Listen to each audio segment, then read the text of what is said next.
Hey, what's going on, guys? It's me, Aiden, from Cartoon Apocalypse, and today we got two new episodes of Star vs. the Forces of Evil today that are the premiere of Season 4. This is really exciting for me because this is the first premiere of Star that I get to talk about because I came halfway through Season 3, so this is exciting for me, but I'm just here to talk about both episodes because these two episodes were pretty much, you could just compare them to one giant episode because they both talk about pretty much the same thing, and there's not really a difference between the two. Like, if you watched it without any breaks or anything, it'd be very hard to pick apart like when the new episode started and stuff, aside from the obvious like cuts and stuff.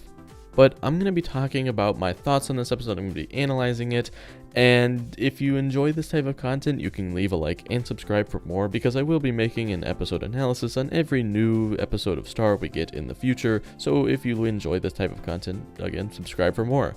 Also, if you want to talk with the community, or just with my community, I guess, you can join our Discord. It's a free link down in the description below. You can join it. You can talk with us. You can talk with me about the theories and things that you may have regarding Star or any other show, really. So if you want to connect with the community, you can go ahead and do that. But with that out of the way, let's go ahead and talk about these two episodes. Now, I do have a list of things that I want to talk about, and the first thing is there was no new intro or outro for this new Season 4. And I thought that was very interesting because Season 3 and 4, they have the same intro, but yet each different season is so different that you would just expect that they would throw in a new intro there. Now, I did ask Daron on Twitter if there was a good reason or not, and she responded with, "It's not common to do new openings in American cartoons. It took some work to find the budget to do it once. No way I was going to be able to do it more than once, smiley face." So basically what Daron is saying here is they are on a budget. If you don't know the way that these work, they have a certain amount of money that they can spend on each show or each season, and you can't go over that limit.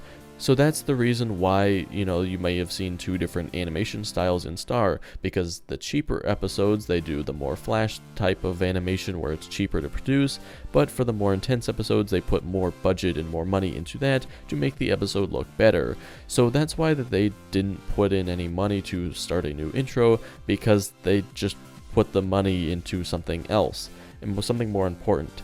So while it is a little bit disappointing that we didn't get to see a new intro, because I was really looking forward to making a new intro analysis and stuff, and just the fact that Season 3 and 4 are so different, like the biggest thing is Star doesn't have a wand anymore, and just the intro for Season 3 is just a lot about Ludo, and Ludo isn't really with Toffee anymore, and it's a bunch of stuff there. But to see that they chose to put the budget somewhere else, it makes it a little bit better, and it makes me feel better about not having a new intro, because at the end of the day, it's just an intro. It doesn't really affect the content in the actual show itself, so I'd rather have a higher production value on the actual show itself, not just, the intro for the show. So it is good to see that we have a good reason for it, and it wasn't just like, oh, we didn't want to, Daron would have if she could have, but she couldn't, so she didn't. So that's kind of my explanation there. So now I just want to talk about just the basic gist of this episode, or these two episodes. I'm just going to start calling these two episodes one big episode, because they're essentially just one big episode. So basically, Star is looking for her mother, and the Pie Folk is a big play into this because she's on the Pie Folk Island, and pretty much we just see Star's adventure as far as dealing with the Pie Folk, and then learning more and finding out where Moon is, and then rescuing her, I guess. And that's pretty much what the episode was about. Now, there are some important things that I will go into more detail right now. Keep in mind though, if there's one topic in here that I do mention, but it's like really big and it deserves its own video, I will likely make a separate video on that episode, or at least on that specific part. This video is more of just a general analysis of the entire episode and pointing out a couple key points that I want to talk about. And I will also try to go in chronological order from the episode, or the two episodes, yeah, you know what I mean. But basically, I'm going to start out, for this example, with the new castle, because that's the most important thing in my opinion, and it's the soonest thing that we see. So when Star, Marco, and River decide to just kind of give up for the moment and searching for Moon, they go to what is called the New Monster Town. Now, this is at the surface of the mountain that the Monster Temple is on, and we can see that there is a big city or town just kind of there now, and I don't believe that was there before. So there was either a really big time skip, Or Eclipse has been using her magic to just erect all of these new buildings, just kind of out of the blue. Because I really don't remember any of these buildings here before. Now there are a couple ideas on if this is going to be like the new Muni, or if this is just specifically going to be a monster town, but my guess from the name is that this is going to be a more separate monster town, and the humans are going to get their own little town somewhere else, because from the very brief shot I should say, we don't see any humans besides, Star and Marco that are here in the town. It's all purely monsters. And I know Marco's not necessarily confirmed to be a human, I just, human people. So that's my opinion on this. I think that they are still going to be separated, but we do know that Eclipse's new law just pretty much sets things equal. Things won't necessarily be equal, but she's moving forward to try to make things just equal for monsters and humans alike. And that starts with giving monsters rights and giving them a town and just things like that. So it is interesting to see that there is a new castle, and that's just kind of what Eclipse is choosing to do. Now Eclipse does mention that it still does need a lot of work, but they are still continuing to build it up, and it is a process, so it's not going to instantly be done. And we do also see that the old town of Muni is still destroyed. The castle and just everything there, it all is damaged, and I don't know if they will be returning there or not. My guess would be that they at least go back there to examine some things, but I don't necessarily think that they're going to revive that castle. I think that's just going to be there and it's going to be done. I think that that's the end of its lifespan, and now they're just going to start new. Now one thing I do want to briefly mention is how everybody is still adjusting to Eclipse being queen, and how there's monsters working with them, and just everybody who previously was just working for the castle is now seeming to have to adjust, and they're a little bit uncomfortable. They're getting used to it, but I mean, as things change, they're going to have to do that anyway, so it is just cool to see how they're reacting now.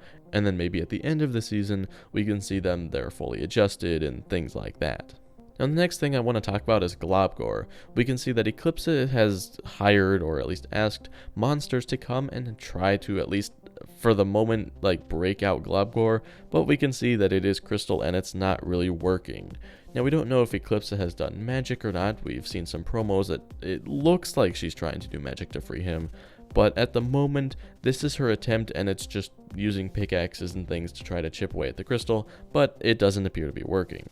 Now one shot that I do want to mention is this shot right here. We can see a close-up of Globgor, and we can see that he does not look happy. He looks even more mad than what the previous shot we had, because they can put more detail into it. And I think that they specifically did put more detail into it because they do want to show that Globgor was fighting when he was crystallized. He was angry, he was ready to go into battle, that's why he was so big, and I think that this is showing that when he's uncrystallized, I don't think he's going to have any recollection of the past 300, 400 years because he was crystallized. I think he's still going to have that rage that he previously had, and that's going to cause a little bit of conflict when he is first freed. Now the next bit I do want to talk about is this baby meteor clip. It is that clip that we saw a couple days ago as far as meteor running up the walls, and that honestly is not what I expected. I expected that to be an episode that we will likely see later, but it wasn't. This was actually a clip from this episode. I wasn't expecting that, but yeah, that just shows you how things do change from what you expect. And it turns out that this room was Star and Marco's room that they were staying in for the night or whatever. I honestly didn't think Disney would do that, but I was wrong, so I will have to reevaluate what I think Disney will do. But the more important thing to discuss here is how Marco's like, Meteor doesn't remember anything from the past, right? And that's an interesting point, because what if she does? Now, I personally don't think she does. That's just a little gimmick to make people be like, oh, does she know or not? But it is interesting to shed light on, because there is a possibility that they'll just reuse this villain again. After she grows up a little bit, she's going to remember, and then everything's just kind of not good. And Eclipse does say that wouldn't be very good if she does remember. Now, like I said before, I really don't think Meteor remembers. Even so, if she did have some sort of memory, it is likely gone because, again, she is just a baby, and she, as far as I'm aware, I don't think monsters are that different from humans as far as how their brains remember things, but right now baby meteor shouldn't be able to process that memory, and over time it's just going to fade. So my guess is that past is in the past and we're not going back. Now the next thing is really something spooky and could really be foreshadowing the future of the show. So Star goes to talk to Glossaryck, and he answers her questions very interestingly, because there is some foreshadowing, like I said just a minute ago, that could be going down here. Now from the previous shot, we saw that Star was attempting to use the all-seeing eye to find Moon, and as long as you have a target or a person in mind of who you want to find, you should be able to find that person, like we saw Star do with Glossaryck, and etc. But in this case, she wasn't successfully able to find Moon. Now Star asks Glossaryck if there was something done in the magic dimension that caused her to not find Moon, and then Glossaryck replies with she's asking the wrong question. The real question is why she went there in the first place, because Glossaryck thinks that Star should have just taken charge and led her own life, pretty much. And Glossaryck thought it was a mistake for Star to rely on her mom so much, especially when she was needed most. She couldn't handle it, essentially, so she had to go find Moon, and that's Glossaryck telling her that she made a mistake and she needs to learn from her actions. Now, if you want my opinion on why I think that Star was not able to find Moon in the all-seeing eye, I personally think that it's because Moon is different now. She doesn't have her memory back, and I will talk about Moon's memory here in a little bit. But Star was trying to find the Moon that she previously knew, not the Moon that is here now. Star was looking for the Moon who always took charge, who was the queen, but now she can't search for that Moon because that Moon doesn't exist right now. Moon right now is a pie baking Moon, not a queen Moon. So I think that is why Star was not able to find Moon using the all-seeing eye, because she didn't know what to search for. So continuing on in Glossaryck's conversation, Star says that she had to go to the magic dimension to find her mom. And then she brings up like how she'd had to do that with Toffee to defeat him as well. And then Glossaryck gives this kind of look like he's like, yeah. And then he says maybe that was a mistake too. And then after Glossaryck says that, there's that ominous music that plays, and it just kind of like is like, ooh, I feel like Toffee's gonna have a bigger role. I personally am against Toffee coming back, but I do think that Seth is going to play a big role. And now there are numerous videos on Seth out there, so if you want to learn more about him, you can go look it up on the internet. But there is a possibility that Seth may make a return because Toffee is no longer here. Since Toffee is dead, he might get mad because Toffee, I have a guess that he was closely aligned with Seth. And now Seth may be angry that Toffee's dead, and that may cause some conflict, or maybe we're overthinking it, but that is interesting to see that Toffee is kind of being pushed a little bit again, as far as, oh, Toffee might be coming back, yeah, so something interesting there is going to happen for sure later in the season. Now next I want to talk about the beach day photo. Now this photo, we saw it in season 2, it was on the fridge, it's been on the fridge for a while, but we never really knew what it was, we just assumed that it was something that happened, off the screen. However, now we learn that this photo actually is really big and has some deeper meaning. We learn that Star received this photo as a gift from Father Time in the episode where they go see Father Time when they accidentally stop time, but this was a gift from the future. And we do know, just coming up soon, their swimsuit, Lake House Fever, Down by the River, there are 3 potential episodes that have something to do with, like a river or a lake house or something involving that. Now we do actually have the synopsis for Swimsuit. I haven't made a video on it yet because I wanted to get the second episode that was going to be airing next week. So spoilers for the episode Swimsuit if you don't want to learn about that. But basically the synopsis for Swimsuit is Star and Marco plan their beach day, but Eclipse needs Star's help with an unexpected problem. Now just based off of that description alone, I have a feeling that that's the episode where we see Marco babysitting Meteora, but I mean that's not really related to what we're talking about here. But basically, I just want to mention that this episode of when we see them on the beach where this photo is taken, that is likely going to be the next couple of episodes, and it could be important. Now, I don't exactly know how. It's probably something related to Stargo or shipping or something, or maybe not, but it is very interesting to see. Now Star received this photo as a gift, and it's from the future, and she used it to predict that they will find Moon, and that was very cool of them. I really liked that, and I think it's a cool way to tie some of the past of Star into the future. So believe it or not, that was all from Butterfly Follies, and now we can move on to the things that happen in Escape from the Pie Folk. First, I want to mention that Full Duke is actually from here, so that's pretty cool. Not really anything too big, but I think that that is interesting. And next, we're really skipping most of the episode here, and we're moving to the end, because next I want to talk about Moon's memory. Now, if you have watched my videos before, then you will have known that I was personally against Moon not remembering her memory. I personally thought that Moon would have her memory, and I know that there was some evidence pointing against it, but there was also a little bit of evidence pointing for that idea, but I just would have rathered her have her memory.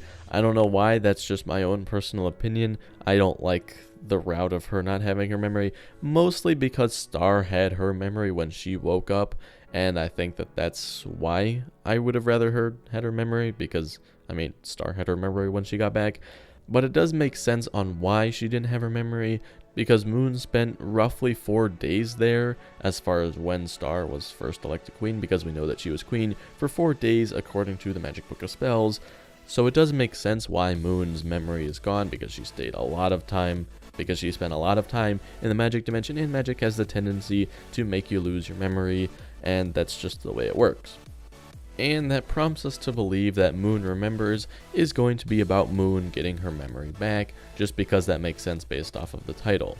Now, as far as the actual description about that episode, spoilers for if you don't want the description, but that is, Moon is back and Star wants to find the perfect time to tell her about Globgor.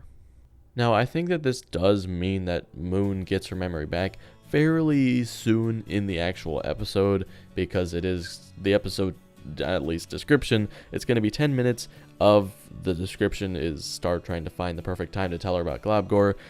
If she's trying to find the perfect time, then that means it's probably something that she can't just like go up to Moon and say, hey, look, we need to talk about this, because if it was like that, then they wouldn't have to wait. And in my opinion, that would mean that she doesn't have her memory, because she just tells her, hey, there's a giant monster guy we're trying to free, and then Moon's like, oh, okay, I don't remember anything beforehand, so that doesn't really matter to me. So that's my guess, because if Moon remembers, then she's going to be more concerned about freeing Globgor than if she didn't remember. She just probably wouldn't care, because she doesn't remember anything about it anyway.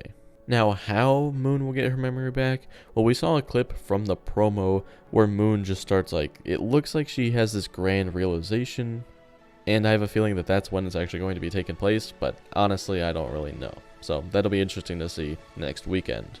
And we do see that from little subtle things, Moon starts to gain her memory back little by little, and it started with just Star's song. She remembered the song, but she didn't remember anything else, implying that she does have the ability to get her memory back. Now, the next and possibly the last thing that I want to talk about is this giant pie of truth thing. Basically, there's this giant pie wheel that described what happened as far as Festivia goes. Basically, the Pie King says that Festivia was once a Pie Folk, but they went to the Pie Carnival and she was left there, and then she was taken up by the Magic High Commission, and we basically know the rest of the story there. But that's interesting because there are some hints in the Magic Book of Spells that actually, let us know that, hey, this is actually true. This wasn't just something made up from the Pie King. We can actually confirm, or for the most part confirm, that what he said is true, and it may play a bigger role later in the show. So it first starts off in Comet's chapter, where it says, as long as I can remember, I've had a gift for making pies. Mother says it's in our blood, but that doesn't seem too scientific. And we know now that it is literally in their blood, because Festivia was part of the Pie Folk Kingdom, and it just kind of traveled through the line there. So that's really interesting there. There was a little hint in the Book of Spells that nobody was able to pick up on, but now we know that is true there, and that's interesting. So that's really cool. We get to learn more about Festivia and the new butterfly kingdom. I don't know how to word that. Just Moon and Star and their family. How about that? And with that said, I do want to bring up one more thing. And this is about Moon's father, because we don't really know anything about him, but we do know a little bit, and that's from the Magic Book of Spells. So in Moon's chapter, there's this newspaper article that's just kind of copied and pasted into the Book of Spells, and one important part reads, "Her estranged father, the famous multiverse chef Laszlo Marlamade, was not in attendance," and that's pretty much all we need to know. Pretty much, Moon's father was named Laszlo Marlamade, and he was a famous multiverse chef. Now, why was Moon teleported to the Piefolk Kingdom? We know that Star woke up in her bed. There are a couple guesses why, and I'll get to my own personal opinion here in a little bit, but why was Moon teleported to the Piefolk Kingdom? They mentioned in this episode that it's like their home, and that's why she was teleported here, because the Pie King is like, why else do you think she was teleported here? But it doesn't make too much sense for Moon to be teleported here if it was her home, just based off of Festivia, and Star was just in her room. That doesn't make too much sense to me. So I think that there's a deeper connection to Laszlo than we know right now, because he was a chef. These guys here on the Piefolk Island are chefs. So what if Laszlo was actually a Piefolk person?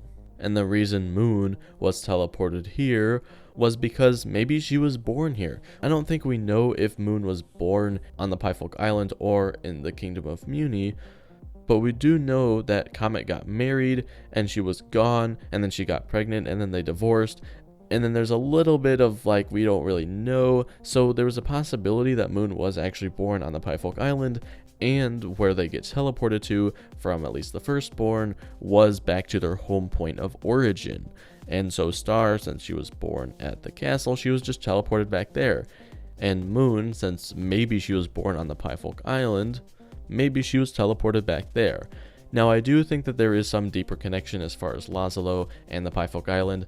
If my interpretation on why Moon was teleported here versus the Muni Kingdom, that you can make some arguments against that, because there are a couple different scenarios that you could plug into that and it would still work. However, I think that my explanation makes the most sense to me, and that's what I'm gonna go with for now. And I also do have to ask the question, is Laszlo still alive? And if he's still alive, is he actually on this island? And if he is alive, is that the reason why she was teleported here instead? Because, when Star woke up, she saw River, so it's possible that when Moon woke up, she saw Laszlo. I don't know, but that's just another idea to ponder about. And another thing that I do want to bring up is that tower in the background. I mentioned this on my analysis of the clip that we got of this, but there is a tower that has a moon on the top, and it just really resembles just Muni and just kingdoms and things. There's not really any other tower looking thing in this island from what I could see. But I do think that that's interesting how they didn't bring it up at all, but maybe that's where Moon was staying, or maybe that's just where Moon's old family house was, and we might learn about that in the future. So I think that that's something that will be interesting to learn about in the future if they do bring up the Piefolk Island again, which I do think that they have a decent possibility of bringing it up again, because again, 2 episodes in a season is kind of a big deal to focus on the Piefolk Kingdom, so that's interesting in my opinion. But anyway, that's going to be it for this video. If you enjoyed this type of discussion / theory / analysis video, then you can leave a like and subscribe for more content similar to this. I'm sorry that this video was long. I did ask a poll on YouTube, but you guys all seem to want me to make one giant video because, again, the episodes were so similar that there was no reason to really separate it out. In the future, I will probably make 2 separate videos just because each episode is likely going to be split up into 2 separate episodes essentially. So expect that for next weekend, but for this weekend I could just combine it all because it was all relatively talking about the same stuff. But that's going to be it for me, and I'll talk to you guys later. Goodbye. Pretty thick crust.